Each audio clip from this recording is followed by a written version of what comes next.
అందరికీ ప్రియులారా, దేవుడు మనల్ని మరొక దినంలో ప్రవేశపెట్టినందుకు దేవునికి స్తోత్రం చెప్పుకుంటున్నాను. కనుక మీరందరూ బాగున్నారని నమ్ముతున్నాను. ప్రభు కృపలో ప్రియులారా, మనం దేవుని వాక్యము నేర్చుకోవడానికి మనం ఈ యొక్క ఛానల్ స్టార్ట్ చేసినాము. కనుక మీరందరూ కూడా జాగ్రత్తగా విని దేవుని వాక్యాన్ని నేర్చుకోండి. మనం ఆదికాండం 1వ అధ్యాయం నుంచి ప్రకటన వరకు నేర్చుకుంటున్నాము. ఇప్పుడు ఆదికాండం 2వ అధ్యాయం 17వ వచనంలో మనం ఉన్నాము. మరి 17వ వచనంలో మరి దేవుని వాక్యము ఈ విధంగా రాయబడింది. మరి మీ దగ్గర బైబిల్ ఉంటే మీరు కూడా చదవండి వాక్యము. బైబిల్ లేకుంటే మరి సెల్ ఫోన్లో కూడా మీకు బైబిల్ అవైలబుల్గా ఉంది. ప్లే స్టోర్లోకి వెళ్ళి హోలీ బైబిల్ అని మీరు టైప్ చేయండి, బైబిల్ వస్తుంది. మీకు ఏ భాష కావాలంటే ఆ భాష మీరు బైబిల్ చదవండి. బైబిల్ అనేది ఇది ఒక మనుషులకు, ఒక జాతికి, ఒక దేశానికి, ఒక ప్రాంతానికి చెందినది కాదు, మరి అందరికీ చెందినదే బైబిల్ అంటే దేవుడు మనుషుల కొరకు రాసిన లెటర్. కనుక ఈ లెటర్ మీరందరూ కూడా చదవండి.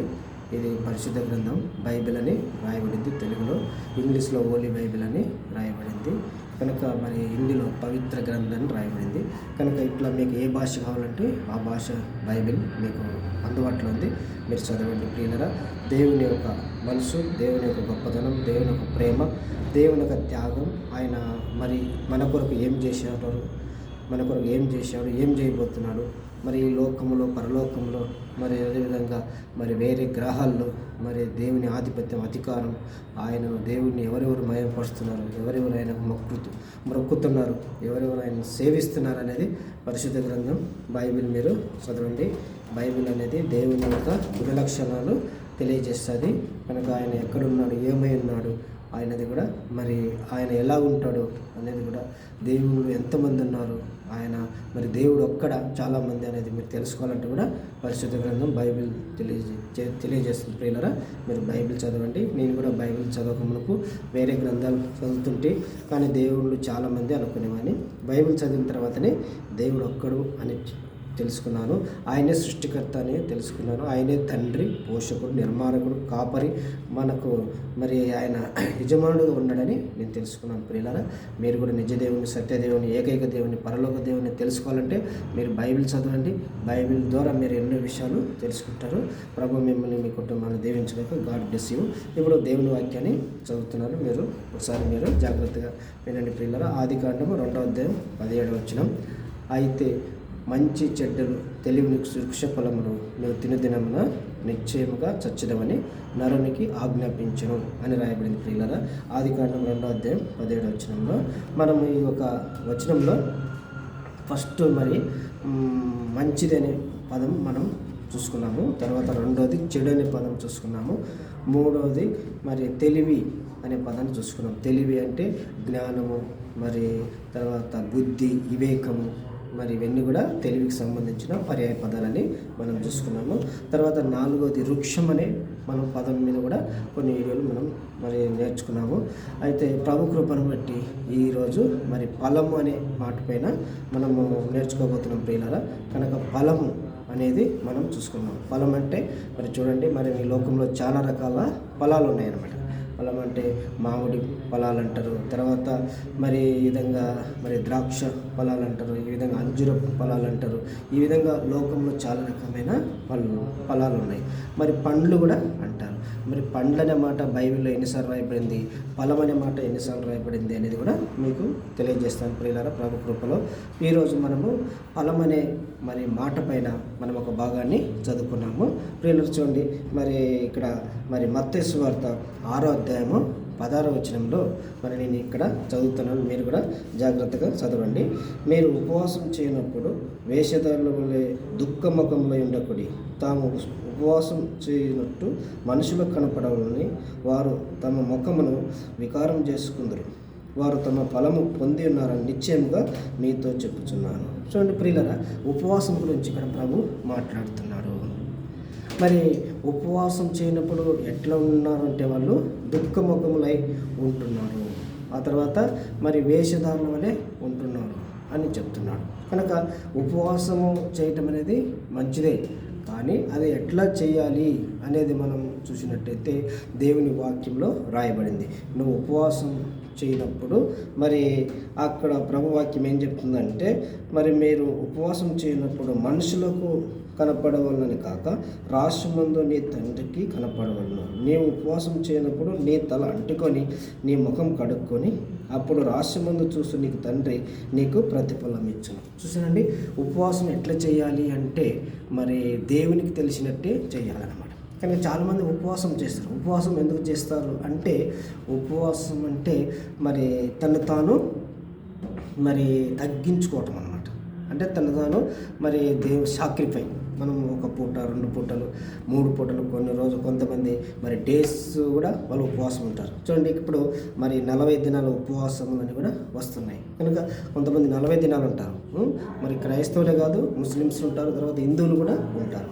ఉపవాసం అనేది మరి దేవుడు మమ్మల్ని కరుణించాలి, దేవుని యొక్క దయ మా పైకి రావాలి, దేవుడు మా ప్రార్థన వినాలి, మేము ఉపవాసము ఉంటున్నాము అంటే శరీర సంబంధమైన ఆహారం మేము ముట్టకుండా మరి ఆత్మతో దేవునికి మేము ప్రార్థన చేస్తాము అని ఉపవాసం అంటే తను సాక్రిఫైస్ చేసుకోవటం అన్నమాట. దేవునికి మాత్రమే మనము ప్రార్థన చేయాలి అనేది. మనము ఉపవాసం ఉండకుండా భోజనం చేసినామనుకో మనకు కొన్నిసార్లు నిద్ర వస్తుంది, తర్వాత మళ్ళీ కొన్నిసార్లు ఇంకా వేరే వేరే ప్రాబ్లమ్స్. మనం ఎక్కువ తిన్నాం అనుకో అది డైజెషన్ కాదు, తక్కువ తింటే మళ్ళీ తొందరగా ఆకలి అవుతుంది. అదేవిధంగా మరి ఇలాగా మరి మనకు పడని ఫుడ్ తింటే కూడా కొన్ని మరి వేరే శరీరానికి సంబంధించినమైన మరి ప్రాబ్లమ్స్ వస్తాయన్నమాట. అయితే ఏవి తినకుండా దేవునికి నేను ప్రార్థన చేయాలని కొంతమంది మరి సమర్పించుకుంటారు అన్నమాట. అలాంటి మరి తెగకు చెందిన వాళ్ళు ఏ విధంగా ఉపవాసం చేయాలి అని దేవుడైన యేసుక్రీస్తు ప్రభువారు చెప్తున్నాడంటే, మీరు ఉపవాసం చేయనప్పుడు దుఃఖముఖములై ఉండకుడి అని చెప్తున్నాడు. దుఃఖముఖములు అంటే మరి ఏమన్నా అట్లుండవు, ముఖమంతా మరి చాలా డల్ అయిపోయినావు, డల్ ఉన్నావు అంటే నేను ఉపవాసం చేస్తున్నా అని తెలిసినట్టు వాళ్ళు కనపరుచుకుంటారు అన్నమాట. అప్పుడు ఏమనుకుంటారు, మరి నీ వాళ్ళు ఒకటి 2 సార్లు అడిగితే మరి ఉపవాసం ఉన్నాను అని చెప్తారు. అయితే వాళ్ళు మనం అడగటానికి వాళ్ళకి ఆస్కారం ఇవ్వకూడదు అని చెప్తున్నాడు. ఎందుకు అడుగుతారు వాళ్ళు? చూడండి, మనం ఏదన్నా మరి కుంటుతూ నడుస్తున్నాం అనుకో, కుంటుతూ నడిస్తే ఏమంటారు, ఏమన్నా కుంటుతూ నడుస్తున్నావు అని అంటారు. అప్పుడు మనకు దెబ్బ తగిలిందని చెప్తాం అనమాట. అదేవిధంగా మనం ముఖం అదే డల్గా ఉండి మనం ముఖం కడుక్కోకుండా మరి ఏదో అదే విధంగా కనపడితే మనం అన్నం తిననట్టు మరి చాలా డల్గా కనపడితే ఏమడుగుతారు, ఏమన్నా తిన్నావా, ఏమంత డల్గా ఉన్నావు, టిఫిన్ చేయలేదా, ఏమంత చిన్నగా మాట్లాడుతున్నావు అంటారు అన్నమాట. అంటే మనము ఉపవాసం ఉన్నామని ఇతరులకు తెలిసినట్టు మనం ప్రవర్తిస్తాం అన్నమాట. అయితే ఆ విధంగా మనం ప్రవర్తించవద్దు అని ప్రభువైన యేసుక్రీస్తు వారు తెలియజేస్తున్నారు ప్రియులారా. అయితే మనం ఉపవాసం చేయనప్పుడు ఎట్లా చేయాలి అని దేవుడు అంటున్నాడంటే, మనము చూడండి ముఖము కడుక్కోవాలి. ముఖం కడుక్కొని అప్పుడు రహస్యమందు చూసు నీ తండ్రికి ప్రార్థన చేయము అని చెప్తున్నాడు. చూడండి 17వ వచనంలో చూడండి, ఇప్పుడు నేను చదువుతాను. కాగా ఉపవాసం చేయనప్పుడు మనుషులు కనపడవలని కాక రహస్యమందున నీ తండ్రి కనపడవలని నీవు ఉపవాసము చేయవాలి. మనుషులకు మనము కనపరుచుకోకూడదు, మనుషులు అడిగినట్టు కూడా ఉండకూడదు. ఈ మనిషి ఉపవాసం చేస్తున్నాడా, ఎందుకు ఉపవాసం చేస్తున్నాడు అనేది మరి తెలియకూడదు అని చెప్తున్నాడు. ఒకవేళ మనం ఉపవాసం చేస్తున్నట్టు తెలిసిందనుకో, అప్పుడు ఏం చేస్తారు, మనం ఏదైనా ఒక దాని విషయంలో మనము ప్రార్థన చేయాలనుకున్నాం. చూడండి, మనకు ఈ లోకంలో మరి చాలా కొంతమంది మనకు విరోధులు ఉంటారనుకోండి, శత్రువులు ఉంటారు. మరి వారికి నా పైన రాకుండా మనం ఏదైనా చేయాలి, వాళ్ళకు మన పైకి రాకుండా మా పైన కనికరం పుట్టించాలి, వారికి దేవుడు వారితో మాట్లాడి వారికి రక్షణ కావాలి, వారికి మంచి మనసు కావాలి. మాటికి మాతో గొడవ పడుతున్నారు, మాకు ఆటంకాలు చేస్తున్నారు, వాళ్ళు మాకు విరోధంగా ఉండకుండా స్నేహితులు కావాలి అని మనం ప్రార్థన చేస్తాం అనుకోండి. అలాంటి ఉద్దేశంతో ప్రార్థన చేస్తాం. ఆ విషయం వాళ్ళకి తెలిసిందనుకో, శత్రువులకు, అప్పుడేమనుకుంటారు, అమ్మో నాకు కీడు జరగాలని, నాకు హాని జరగాలని, నాకు ఏదో కావాలని ఉపవాసం చేసి ప్రార్థన చేస్తున్నాడు అని వాళ్ళు అనుకుంటారు అన్నమాట. అంత మాత్రం ఆగిపోతారా? ఆగిపోరు. వాళ్ళు ఏదైనా మరి సైతాన్ సంబంధమైన క్రియలు మనపైకి చేయటానికి వీలైద్దన్నమాట. చూడండి, వాళ్ళు ఉపవాసం చేస్తున్నారని వాళ్ళు కూడా ఏదైనా మాంత్రికులు కాడిపోయి ఇంకా మరి శాతవడి చేసేవాళ్ళు ఇంకా వేరే సైతాన్ సంబంధమైన విషయాలు మన పైన చేశారనుకో, అప్పుడు ఎట్లుంటుంది? అయితే మనం నిజమైన ప్రార్థన పరులము, నిజమైన ఉపవాసంగా మనం దేవుని కనపడేట్టు చేస్తే మనల్ని మంత్రాలు ఏం చేయలేవు, తంత్రాలు ఏం చేయలేవు, శాతవడులు కూడా మనల్ని ఏం చేయలేవు. అయితే నీకు నిజమైన విశ్వాసం ఉందనుకో, నువ్వు వాటిపైన జయం నీకు దేవుడు ఇస్తాడు, అవి నీ దగ్గరికి కూడా రావు. ఇట్లా చాలామంది విశ్వాసం పైన ప్రయోగించారు, కానీ వాళ్ళు నిజమైన విశ్వాసంతో దేవుని వెంబడించారు కాబట్టి వాళ్ళకి ఏం జరగలేదు అనమాట.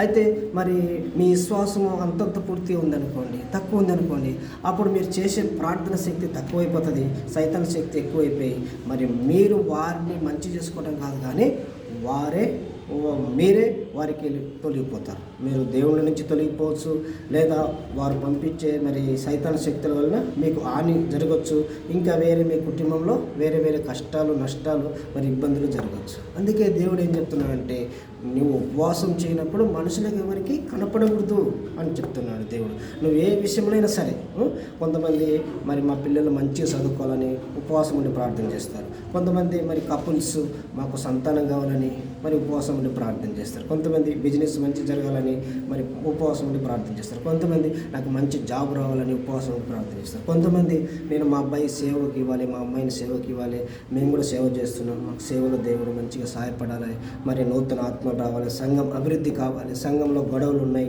మరి సంఘంలో ఇబ్బందులు ఉన్నాయి, సంఘంలో అవసరతలు ఉన్నాయని వాళ్ళు దాని కొరకు కూడా ప్రార్థన చేస్తారు. మంచిదనే ఉద్దేశం, కానీ అది దేవునికి మాత్రమే తెలియాలని దేవుడు తెలియజేస్తున్నాడు. ప్రియులారా, ఆ విధంగా మనం కూడా ఉపవాసము చేయాలంటే దేవునికి మాత్రమే తెలియాలని దేవుడు మనకు తెలియజేస్తున్నాడు.